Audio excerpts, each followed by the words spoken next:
Sound off for Chesterfield. Chesterfield, first with premium quality and best for you. Chesterfield brings you Dragnet.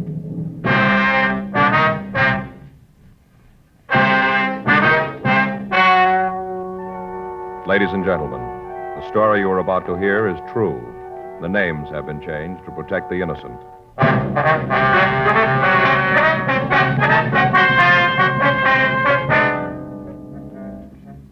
You're a detective sergeant. You're assigned to homicide detail. You get a call from a man telling you that a woman has been badly beaten. Before you can get the name of the victim or any other information, the caller hangs up. Your job? Investigate. Here is Chesterfield's record with smokers, and important to you. No adverse effects to the nose, throat, and sinuses from smoking Chesterfield. That's the report of a doctor who has been examining a group of Chesterfield smokers for a full year and 2 months as a part of a program supervised by a responsible independent research laboratory. Don't you want to try a cigarette with a record like this? Chesterfield. First with premium quality. Chesterfield. First choice of young America. And that's from a survey made in 274 colleges and universities. Try Chesterfields today. Chesterfield, regular or king size. They're much milder and best for you.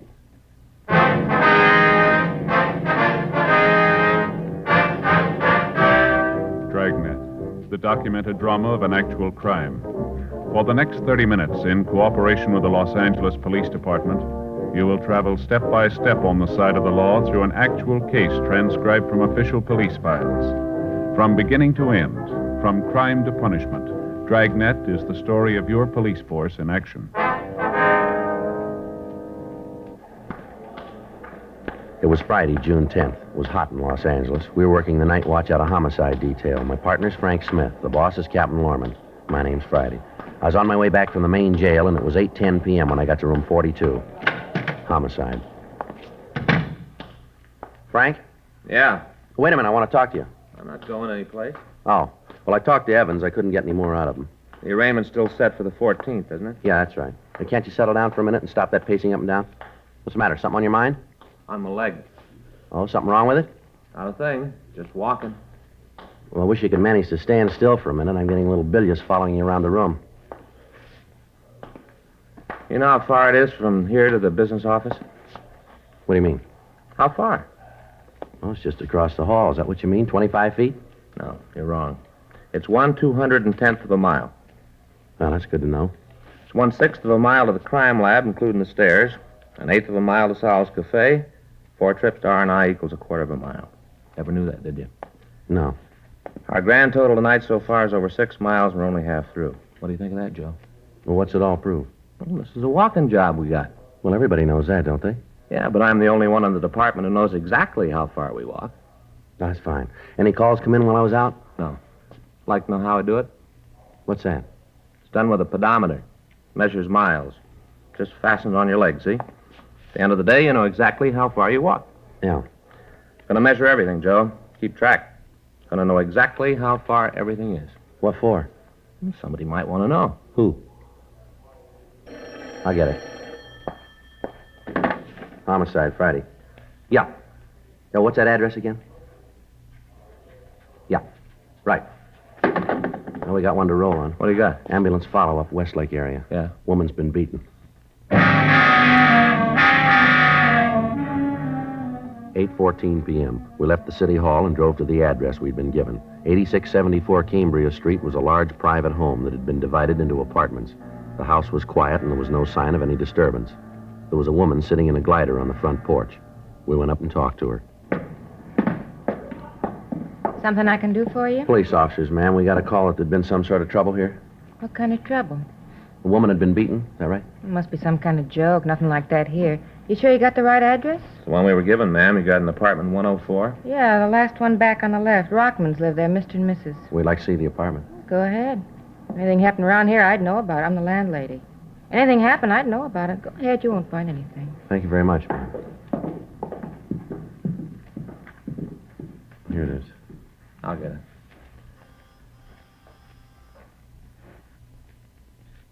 Better try the door, huh? Yeah.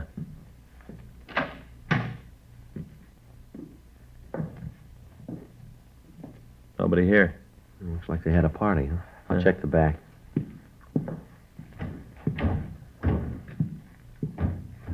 No? No one out there. Coffee on the table's cold. You find anything? Where's that door go, ma'am? Bedroom. Joe, this girl on the bed. No. Yeah, really worked her over, huh? How about it? See if I can find her pulse here. Yeah, she's still alive. What is it? Something happened to Hazel? Joe? It's pretty bad. Both eyes black, bleeding. Is this Mrs. Rockman here? Yeah, it's Hazel. What's wrong? Where's her husband? I don't know. When'd you see him last? Well, about 5 minutes ago. Where was that? On the front porch. He just walked out.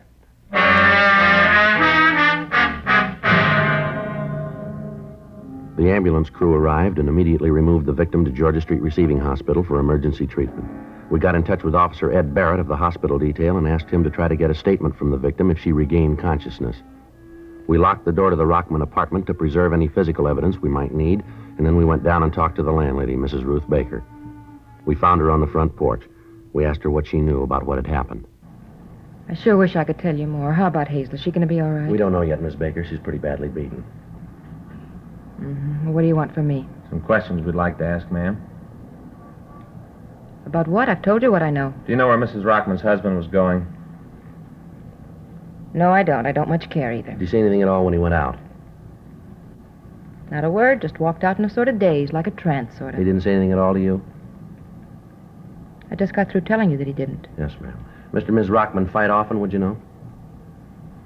No, not any more than any married couple. Miss Baker, Yeah? wonder if you can give us a description of Mr. Rockman? Description? Yes, ma'am. Tell us what he looks like. You figure he did that to Hazel, huh? That's what we want to talk to him about. What kind of description do you want? About how tall is he? About as tall as he is, That'd be 5'10", huh?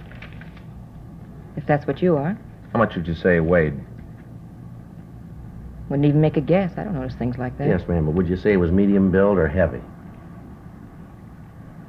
I'd say medium. Not too heavy, not too skinny. Medium. What color's his hair? Black. How about his eyes? Brown. Real dark brown. You wear glasses? No. Was he clean shaven? What do you mean? Well, do you have a mustache? No, he had one a while ago. He tried to grow one, but Hazel made him take it off. It never grew real well. Little scraggly thing. What was he wearing when you saw him last? Shirt and pants. Could you tell us what color the shirt was? No, and I can't tell you what color the pants were either. It's dark out here. I didn't pay much attention when he left. Just thought he didn't feel well. Sick from the party. All right, Miss Baker. May I use your phone? Sure, help yourself. It's in the living room, right inside the door to your left. You can't miss it. All right, ma'am. Thanks. I'll call this in, Joe. Right. Now, Miss Baker, Yeah? does Mr. Rockman drink much? Why do you ask that? Well, I wonder if there might be some bar in the neighborhood that he might have gone to, maybe? No, he doesn't drink much at all. Once in a while, he and Hazel have a glass of wine before dinner. You know, sharpen the appetite. Just a glass of wine before dinner. Mm-hmm. And you haven't any idea where he might have gone? Not the slightest. Does he have any relatives in the city? I can't answer that. You mean you don't know? Must have some people someplace. Most of us do. But I'm not the kind of person who pries into the private lives of my tenants. They pay their rent, no loud parties, and I don't bother them. Now, about this party tonight. Yeah, what about it? Was there any trouble? Not that I knew about. You didn't hear anything? Any loud talking? Any arguments, maybe? Nope, I wasn't at the party. Wasn't invited. Hazel gave it for her Tony friends. Going to play bridge. I wasn't there. Yes, ma'am. Could you tell us who was there? Never been able to get the hang of the game. Don't like cards. Chinese checkers, that's my game. Never could understand bridge, so I wasn't invited. Well, can't you give us a list of the people who were there? I suppose. Why do you need it? We'd like to talk to them. Well, I guess it'd be all right to give them to you. How's Hazel? You heard yet? No, ma'am. Sure a terrible thing. Not that maybe she didn't deserve it, but it's sure terrible. Why do you say that, Miss Baker? What do you mean, why do I say it? I say it because it's true. No other reason to say something. Yes, ma'am, but what do you mean? Just that it was bound to happen. Somebody was bound to haul off and slap her mouth shut one of these days, the way she talked. Ma'am? Accusing. Always accusing. Thought everybody in the world was after her. Always tell me that she knew about me, that I wasn't fooling anybody. The words she'd use. And they're supposed to be so Tony. Well, did she have any enemies around her? Anyone to make her think that, would you know? Well, she didn't have any right-out enemies. There were several people who didn't like her. They thought she was too snooty for them. I call the office, Joe. They're putting out a broadcast. Did you check him? Yeah, nothing on him. Mm-hmm. Hope it's all right, ma'am. I left your number in case they want to reach us. Sure, it's all right. Can you give us the names of the people who were at the party tonight, ma'am? Yeah, there was Lily Davis, the Harrises, and there was some fellow with Lily that I never saw before. You know where we can get in touch with him, do you? Well, the Harrises live up in 203, and Lily has an apartment 105 right across from the Rockmans. She ought to be able to tell you something. Don't know if it's going to be the truth, but she'll think of something to tell you. Yes, ma'am. Is she a good friend of Mrs. Rockman's, do you know? Oh, you bet. They're thick as thieves. Always having little lunches by themselves, talking secrets, buzzing around. Thieves. Myself, I never took to Lily. I always thought she was kind of wild. Divorcee, you know. All right, Miss Baker, thank you very much. We'll be in 105 if there are any calls. Appreciate it if you'd let us know if Mr. Rockman comes in. Don't mention to him that we're here. Mm-hmm. All right. That was 105, you said?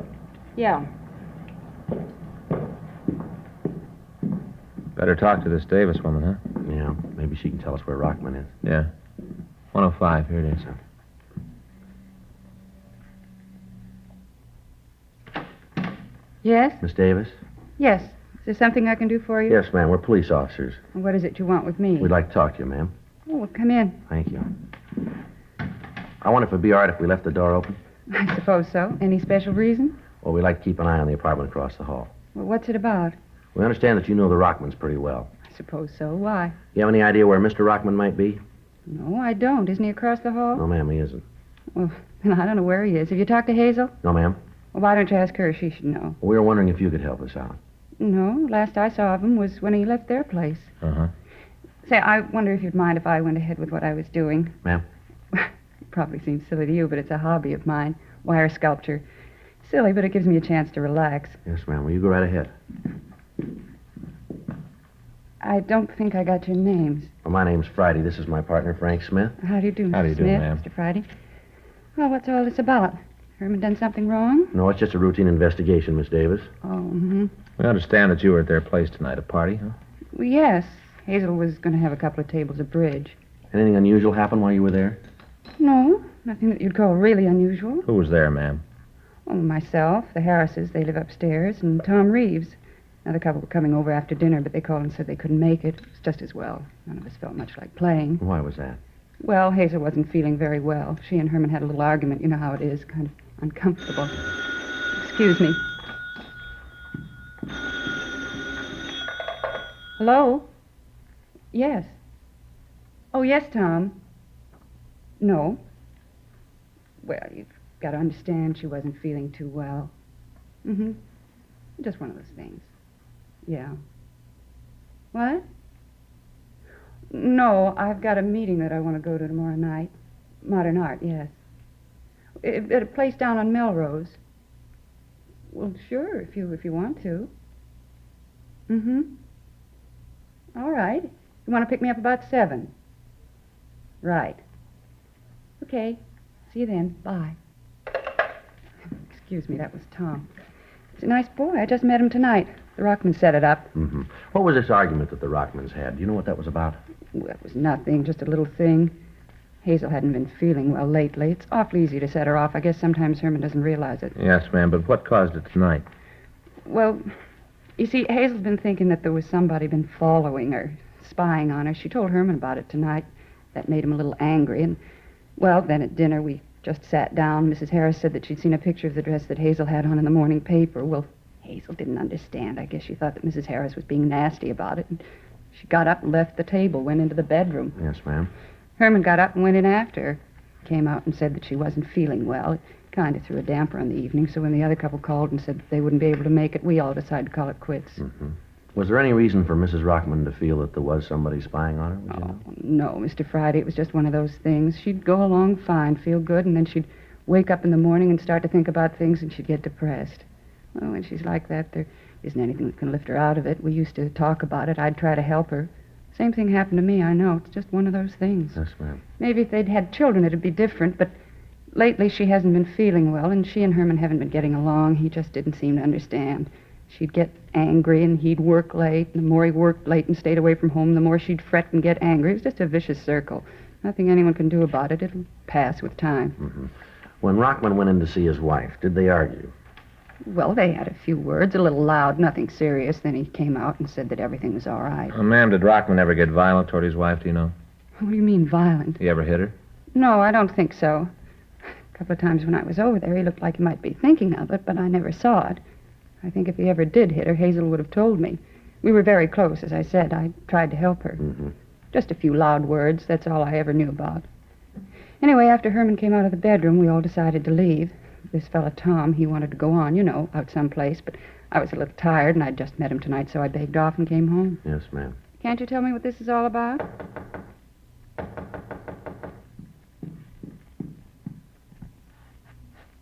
Miss Davis, Hello, Mrs. Baker. Something you want? I want to see the police.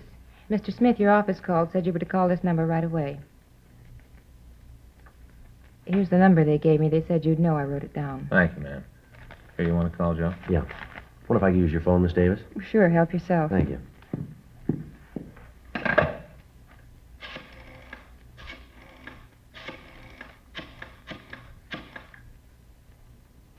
Isn't this the most awful thing you've heard in all your life? What?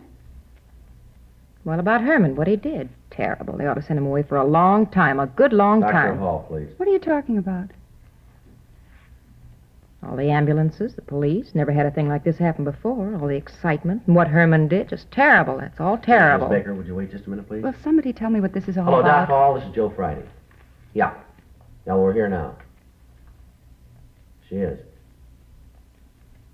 You're sure about that, are you? Yeah, well. He does, right.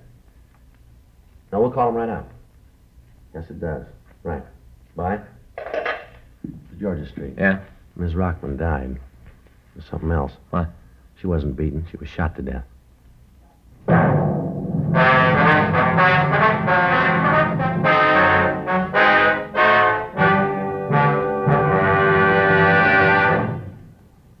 You are listening to Dragnet, the authentic story of your police force in action.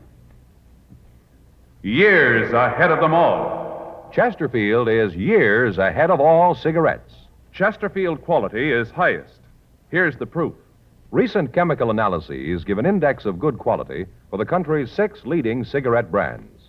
The index of good quality table, which is a ratio of high sugar to low nicotine, shows Chesterfield quality highest. Chesterfield quality highest. 15% higher than its nearest competitor. Chesterfield quality highest. 31% higher than the average of the 5 other leading brands. Don't you want to try a cigarette with a record like this? Chesterfield, first with premium quality and best for you. Try Chesterfield today, regular or king size.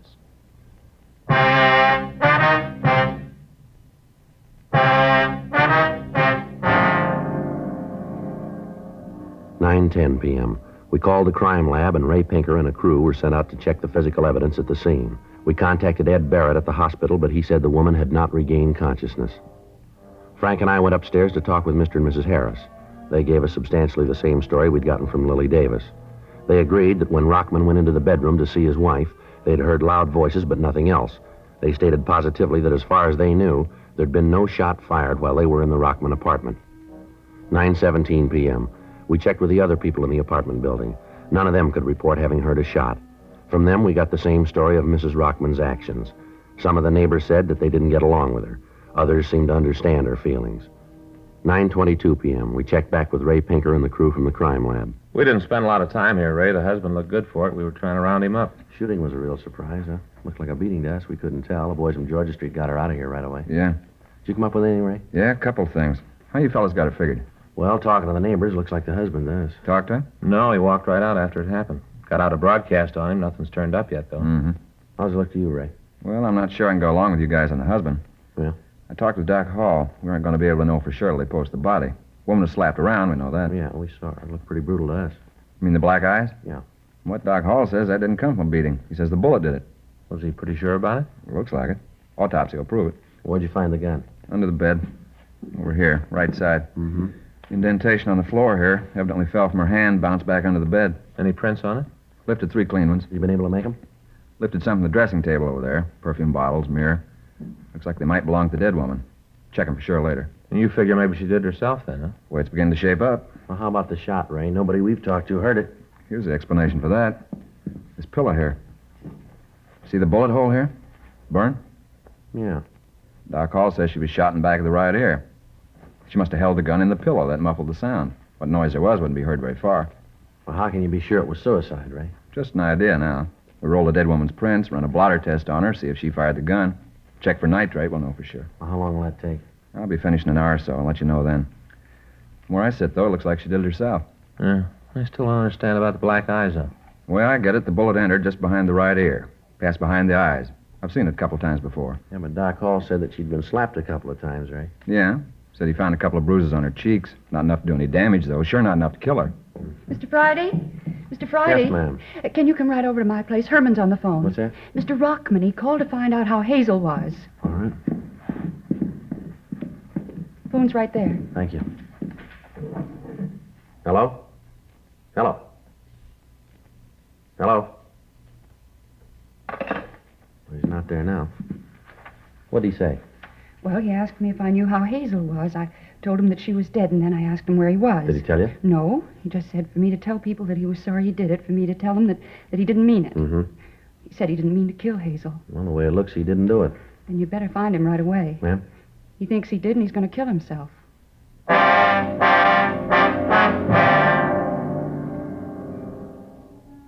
We talked to the landlady, Ruth Baker, but she was unable to tell us where Herman Rockman was employed. Lilly Davis told us that he was a car salesman employed at a lot in the south end of town. We asked Miss Davis to stay by our phone in the event that Rockman called back and to let us know immediately if he did. We found an address book in the desk in the living room of the apartment, and we began to call Rockman's friends and relatives. None of them had seen him or could tell us where he worked. 9:45 p.m. It had been 20 minutes since the husband of the dead woman had called and said that he was going to kill himself. At 9:46 p.m., we contacted a brother-in-law of the dead woman, and he told us that as far as he knew, Rockman had been employed by the Bateman Auto Agency in Gardena. We got the number from information, and I put in the call. Hello, is this the Bateman Auto Agency? Well, this is Sergeant Joe Friday, Los Angeles Police Department. Yes, sir. Do you have a Herman Rockman working for you? Yes, sir, that's right. R-O-C-K-M... Uh-huh. I see. When was that? Yeah. You any idea where he's working now? Uh-huh. Yes, sir, I understand. Yeah, well, have you got the number? Fine, yeah. Would you know if they're open this time of night? I see. Okay, all right, sure, I'll hold on. How about it? Says Rockman did work for him. He hasn't seen him in a couple... Yes, sir. Yeah. Uh-huh. That's 03, right? Yes, sir. Thanks very much. Says he's heard Rockman's working for a company out on Washington Boulevard now. Left him a couple of weeks ago. Hello. Do you have a Herman Rockman working there? Hello. Hello. Somebody answered. As soon as I asked about Rockman, he hung up. Think it was him? There's no way of telling. We better check on it quick. You got the address? Yeah, it ought to take us about 5 minutes to get there. Let's go. We still got a chance.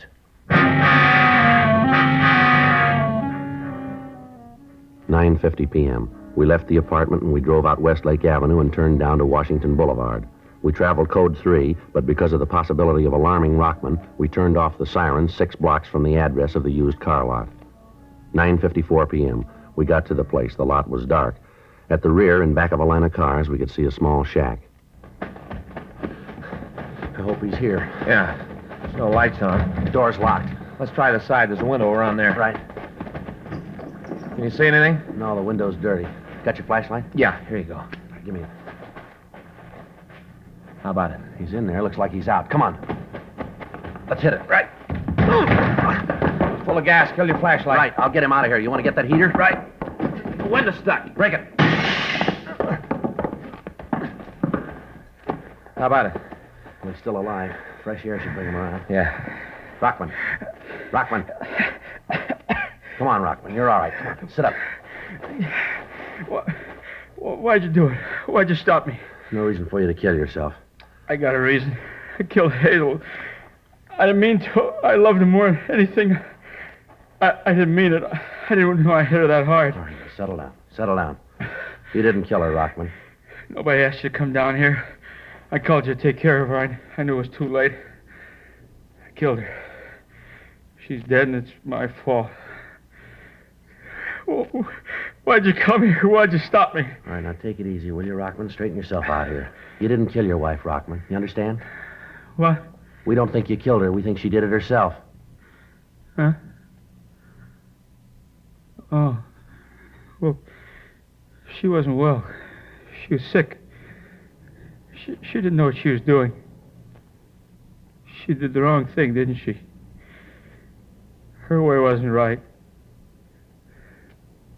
I loved her, very much. Yes, sir, we understand. Doesn't really make any difference you stop me. No difference.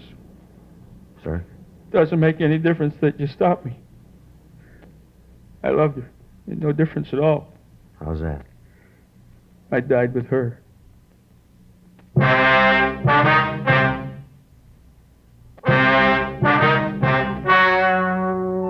The story you have just heard is true. The names were changed to protect the innocent. On June 15th, an inquest was held in the coroner's office in and for the county of Los Angeles. In a moment, the results of that inquest. Now, here's our star, Jack Webb. Thank you, George Fenneman. Friends, next Sunday, June 21st, is Father's Day. Your neighborhood dealer has the special Chesterfield Father's Day carton on sale right now. So remember the guy who never forgets you. Don't give him just any cigarette. Give him premium quality Chesterfields, regular or king size. They're best for him.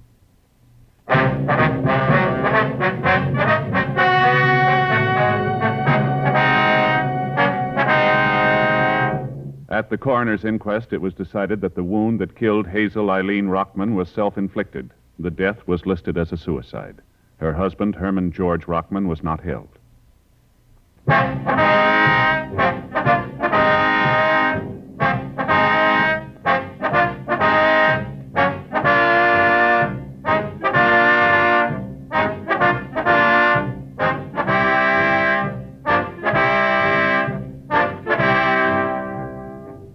You have just heard Dragnet, a series of authentic cases from official files.